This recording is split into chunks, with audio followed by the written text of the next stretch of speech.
Good evening everyone. आज हम impulse और इम्पल्सिव फोर्सेस देखेंगे। इसके पहले की क्लास में हम लोगों ने देखा था मोमेंटम और कंजर्वेशन ऑफ मोमेंटम और उसके ऊपर बेस्ड क्वेश्चन। आज हमें इम्पल्स और इम्पल्सिव फोर्सेस समझना है। तो देखिए, अगर किसी बॉडी पे बहुत ही शॉर्ट ड्यूरेशन के लिए अगर कोई फोर्स एक्ट करता है तो इस तरह के फोर्स को हम इम्पल्सिव फोर्सेस कहते हैं। फॉर एग्जाम्पल, ये कोई बॉडी है, इस बॉडी पे ये एफ फोर्स बहुत शॉर्ट ड्यूरेशन के लिए एक्ट कर रहा है, तो हम कहेंगे इस बॉडी पे इम्पल्स लग रहा है या इस फोर्स को इम्पल्सिव फोर्स कहेंगे। ठीक है, तो नो डाउट अगर ये शॉर्ट ड्यूरेशन का फोर्स है, शॉर्ट ड्यूरेशन मतलब बहुत कम समय के लिए अगर ये फोर्स बॉडी पे लग रहा है तो इसका इम्पल्स क्या होगा, इस इम्पल्स किसको कहेंगे, इस बात को समझते हैं। तो चलिए, इस बॉडी पे एक फोर्स लग रहा है स्मॉल ड्यूरेशन के लिए और इस बॉडी का मास m है। ठीक है, तो इस फोर्स के रिजल्टेंट फोर्स के कारण इसमें एक एक्सेलरेशन प्रोड्यूस होगा a।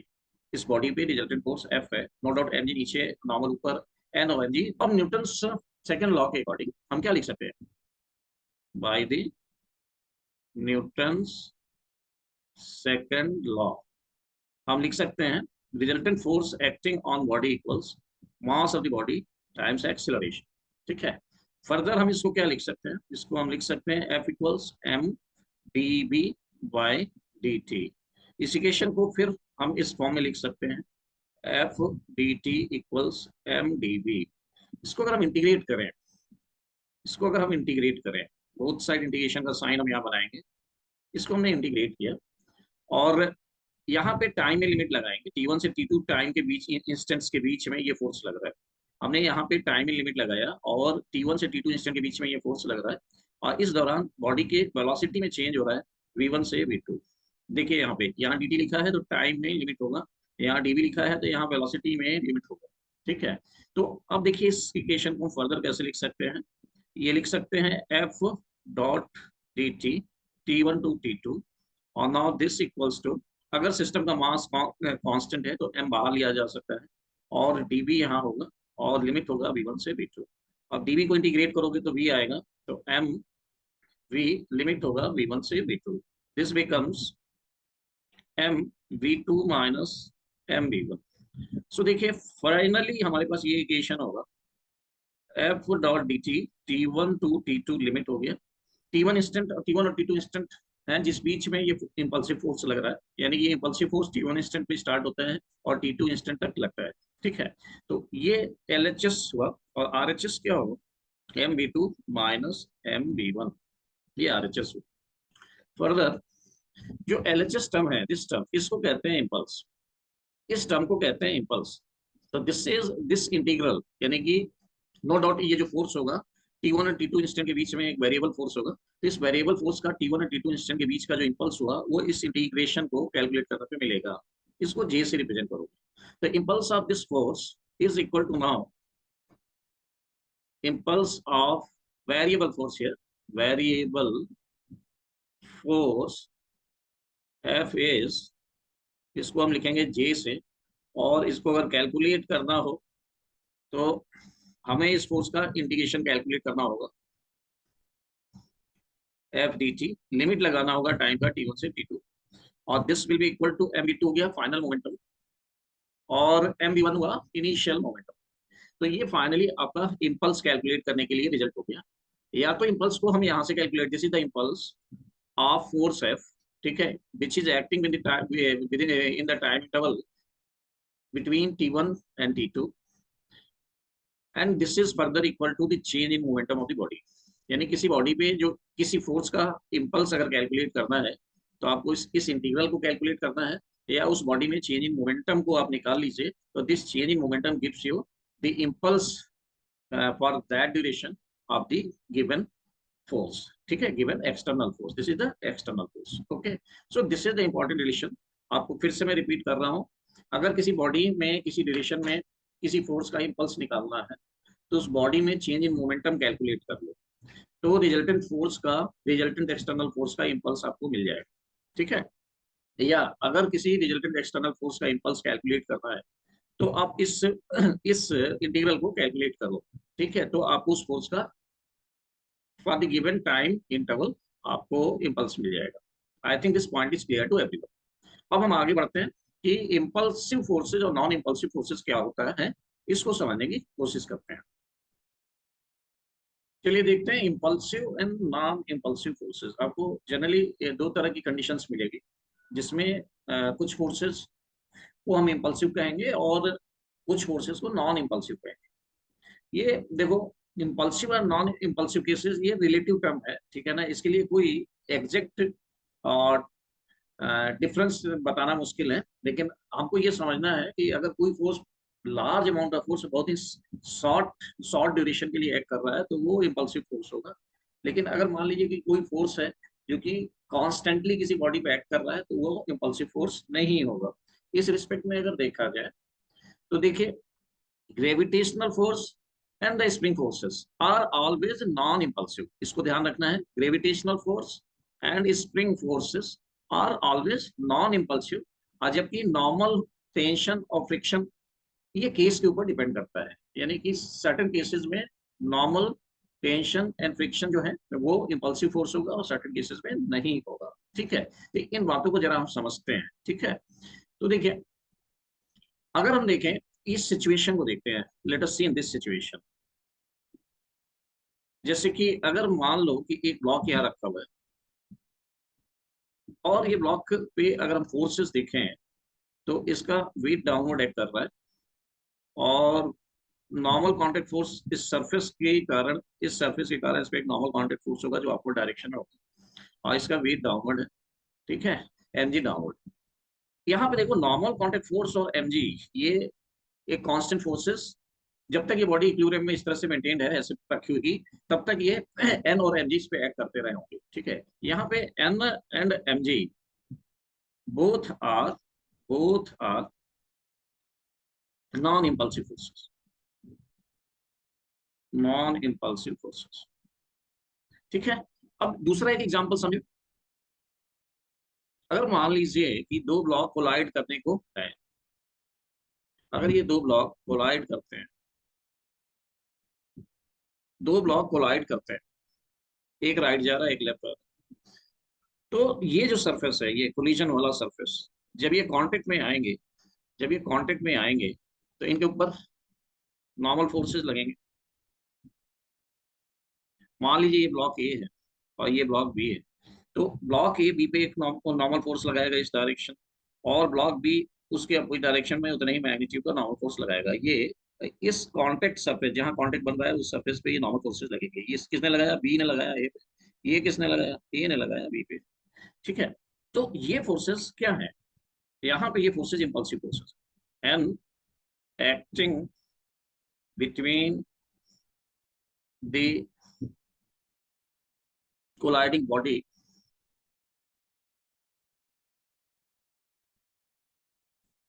bodies between on their surface of contact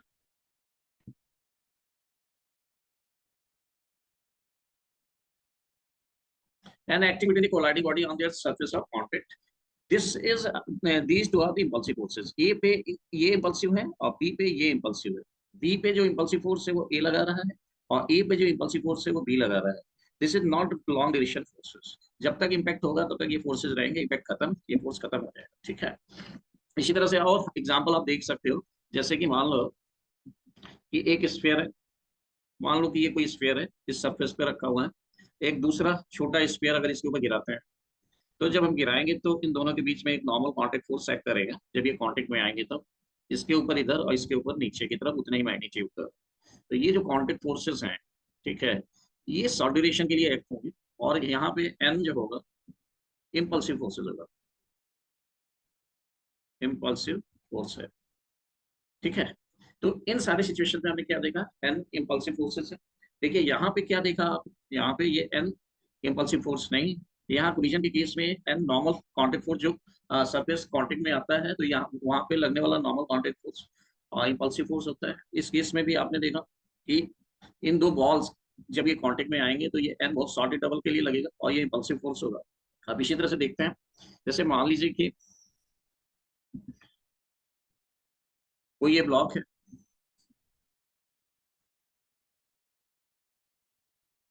और यहाँ पे इससे कोई दूसरा ब्लॉक आके टकराता है। मान लीजिए ब्लॉक ए बी से जाके टकराता है और यहाँ ये सरफेस जो है फ्रिक्शनलेस है, ये सरफेस में फ्रिक्शन है, फ्रिक्शनलेस नहीं है, this surface is having friction, ठीक है। तो जब ब्लॉक ए बी से टकराएगा उस कंडीशन में जब इनके बीच में कांटेक्ट फोर्सेस लगेंगे तो बी पर इस कांटेक्ट फोर्स के अगेंस्ट एक फ्रिक्शन भी आएगा, बी पर इस कांटेक्ट फोर्स के अगेंस्ट फ्रिक्शन भी आएगा, और ये फ्रिक्शन नॉर्मल कांटेक्ट फोर्स के कारण आया है, ठीक है। नॉर्मल कांटेक्ट फोर्स जब तक इस पे कांटेक्ट फोर्स बी पे ए लगा रहा है तब तक ये फ्रिक्शन होगा, ठीक है। तो ये भी एक शॉर्ट ड्यूरेशन फोर्स होगा और ये फ्रिक्शन भी इंपल्सिव फोर्स होगा, this will be also impulsive force. So depending on the condition, this friction can be impulsive and non-impulsive. At the same time, A is no doubt sliding on this rough surface, so friction is also acting in the direction opposite to its motion, but this is not an impulsive force, this is non-impulsive force, this is non impulsive force, okay. So इस तरह से हम different situation में impulsive और non impulsive forces को identify कर लेंगे। अब हम देखते हैं बेटा कि अभी हमने देखा कि इम्पल्स को जो हमने डिफाइन किया था, इम्पल्स को जो हमने डिफाइन किया था वो इस टर्म से डिफाइन किया था। इम्पल्स को हमने डिफाइन किया था J equals F dot d t, यहाँ टाइम लिमिट था T1 से T2 और this was equal to final momentum of the body minus initial momentum of the body, okay. या इसको आप ऐसे भी लिख सकते हो क्या, J equals to F dot d t T1 to T2 और फाइनल मोमेंटम को mv2 माइनस mv1 लिख सकते हैं। अगर बॉडी पे resultant external force, this is the external force acting on the body. अगर किसी बॉडी पे अगर हम लिखें net external force acting on the body is 0, और इस इक्वेशन में अगर आप एफ की वैल्यू 0 पुट करो तो आपको क्या मिलेगा, इम्पल्स 0 आएगा, इम्पल्स 0 हो गया, अब which is equal to final momentum minus initial momentum, this gives you what, final momentum will be equal to initial momentum, and this is called what, this is called conservation of linear momentum. So कहने का मतलब क्या हो, final momentum initial momentum भी equal होगा, it means the momentum is not going to change when resultant external force acting on the body is 0. So हम conservation of linear momentum की बात इस तरह से भी कर सकते हैं। हमने क्या देखा है यहाँ, if resultant external force acting on the body is 0, then the momentum of the body will remain unchanged. Then the momentum of body will be conserved. Momentum of the body will be conserved, क्योंकि ये conservation law इसके पहले भी हम देख चुके हैं। I think यहाँ तक सबको क्लियर होगा। इसके बाद हम देखते हैं कि कैसे हम इम्पल्स वाले क्वेश्चंस को सॉल्व करेंगे, ओके।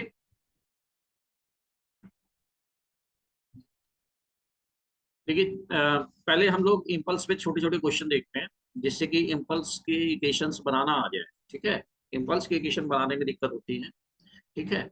तो पहले उसको समझते हैं कि कैसे इम्पल्स वाले हम इक्वेशंस बना पाएंगे, ठीक है। तो इम्पल्स के इक्वेशंस लिखने के लिए हम बॉडी पे इम्पल्स का इक्वेशन लिखते हैं। पहली बात तो ये ध्यान देना है कि इम्पल्स का इक्वेशन हम किसी पर्टिकुलर बॉडी पे लिखते हैं, ये बात ध्यान दीजिए।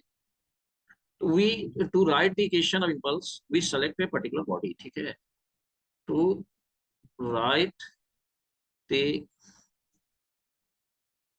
equation of impulse we select a particular body,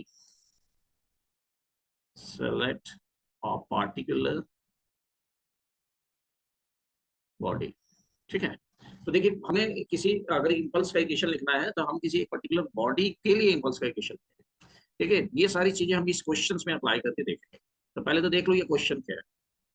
इस क्वेश्चन में एक ट्रक है, this is the truck whose mass is 2000 kg and it is moving, it is approaching towards a wall and it collides with the wall and truck is being stopped by the wall in 2 seconds. You have to assume that the normal contact force by the wall on the truck is constant is constant through out the impact. ठीक है, पूरे impact के दौरान wall जो इसके ऊपर एक contact force लगाएगी वो कांस्टेंट बनी रहती है। ये एजम्पशन के साथ इस क्वेश्चन को हमें सॉल्व करना है। तो हमें निकालना क्या है कि वो कांस्टेंट फोर्स जो वॉल एक्सर्ट करेगा इस ट्रक पे वो कितना होगा। ठीक है, क्वेश्चन देख लीजिए एक बार फिर से। ये ट्रक जिसका मास 2000 kg है 4 मीटर पर सेकंड से वॉल से टकराता है और 2 सेकंड में रुक जाता है, तो कितना नॉर्मल कांटेक्ट फोर्स वॉल इस ट्रक पे एक्सर्ट करेगा ये निकालना है। तो यहाँ हम किस बॉडी के लिए इम्पल्स वाला इक्वेशन लिखेंगे। तो हम सेलेक्ट करेंगे बॉडी किसको, ट्रक को। तो ट्रक पे हम इम्पल्स का इक्वेशन लिखेंगे। ठीक है, अब यहाँ ट्रक के ऊपर इम्पल्सिव फोर्स कौन सा होगा, तो इम्पल्सिव फोर्स होगा वॉल के कारण जो कांटेक्ट फोर्स लगेगा। तो वॉल इस ट्रक पे कांटेक्ट फोर्स लगाएगा। देखिए इस डायग्राम में दिखाने की कोशिश करते हैं। तो ये आपका ट्रक है, जब इसके वॉल के कांटेक्ट में आएगा यानी जब कोलिजन होगा, तो कोलिजन के समय ये वॉल इस ट्रक पे कांटेक्ट फोर्स लगाएगा। तो ये कांटेक्ट फोर्स राइट डायरेक्शन है। ठीक है, तो पहला काम हमें क्या है करना है, पहला तो हमें to write equation of impulse we select a particular body, यानी कि हम बॉडी को सेलेक्ट करेंगे जिस बॉडी के लिए इम्पल्स का इक्वेशन हमें लिखना है। दूसरा पॉइंट क्या है कि we actually try to find out the impulsive force acting on the body, try to find the direction of impulsive force, direction of impulsive force on body. Body पे direction देखो, तो यहाँ पे डायरेक्शन किधर है, राइट डायरेक्शन। यहाँ impulsive force क्या है, एन है। ठीक है, वॉल लगा रहा है ट्रक के ऊपर और इसका डायरेक्शन क्या है, राइट। ठीक है, जब हमें इस इम्पल्सिव फोर्स का डायरेक्शन मिल गया, ठीक है, तो राइट डायरेक्शन को हमें प्लस लेना है मोमेंटम्स के लिए और लेफ्ट डायरेक्शन को माइनस लेना है। यानी जिस डायरेक्शन में इम्पल्सिव फोर्स लग रहा है उस डायरेक्शन में मोमेंटम प्लस लेंगे और जिस डायरेक्शन में इम्पल्सिव फोर्स के अपोजिट डायरेक्शन में मोमेंटम को माइनस लेंगे। पहले तो हम इतनी बातें डिसाइड कर लेंगे। ठीक है, इसके बाद हम इम्पल्स वाला इक्वेशन लिखेंगे। तो इम्पल्स वाला इक्वेशन क्या है, that is J equals F dot d t equals final momentum of the body minus initial momentum of body. ठीक है, अब यहाँ पे चूंकि ये इम्पल्सिव फोर्स इस जितने भी टाइम के लिए इम्पैक्ट है उस दौरान ये कांस्टेंट है, तो इसको आप इंटीग्रेशन से बाहर लिख सकते हो। तो आप लिखोगे इसको एफ और इंटीग्रेशन होगा डी टी, लिमिट हो जाएगा T1 से T2 और finally P2 minus P। Now this equation becomes F, इसको इंटीग्रेट करोगे टी आ जाएगा, लिमिट रखोगे तो T2 माइनस T1 आ जाएगा and this will be equal to final momentum minus initial momentum of the body. इसको आप डेल्टा टी लिख लो। तो now this equation becomes F delta T equals to final momentum of body minus initial momentum of body। हमें इस equation को apply करना है या further you can write it F is equal to final momentum of the body minus initial momentum of the body divided by delta T। सो देखिए आप इस equation को अप्लाई करो चाहे इसको अप्लाई करो। ठीक है, तो यहाँ पे हमें इसकी वैल्यू निकालनी है। ये वैल्यू हमको दे रखा है 2 सेकंड, 2 सेकंड में ट्रक रुक जाता है। तो आप एफ की वैल्यू आपको निकालना है। तो आपने एफ को लिख लिया एफ। एक चीज और ध्यान देना, यहाँ वेक्टर नोटेशन हम छोड़ रहे हैं क्योंकि हम जनरली जब मोशन वन डायमेंशनल हो, ठीक है, फॉर एग्जांपल अगर पॉजिटिव एक्स एक्सिस के डायरेक्शन मोशन हो तो वेक्टर को साइन से उसके डायरेक्शन को रिप्रेजेंट हम करके काम चला लेते हैं। यानी कि हम पॉजिटिव एक्स एक्सिस को प्लस मानते थे, याद कीजिए, और नेगेटिव एक्स एक्सिस को माइनस लिखते थे। Positive x axis direction velocity plus, negative x axis velocity को माइनस लिखते हैं। तो यहाँ पे आप देखो कि जो इम्पल्सिव फोर्सेस हैं वो आप हॉरिजॉन्टल डायरेक्शन में या मान सकते हो कि इधर एक्स एक्सिस के डायरेक्शन में और चेंजिंग मोमेंटम भी इसी एक्सिस के अलोंग होना है।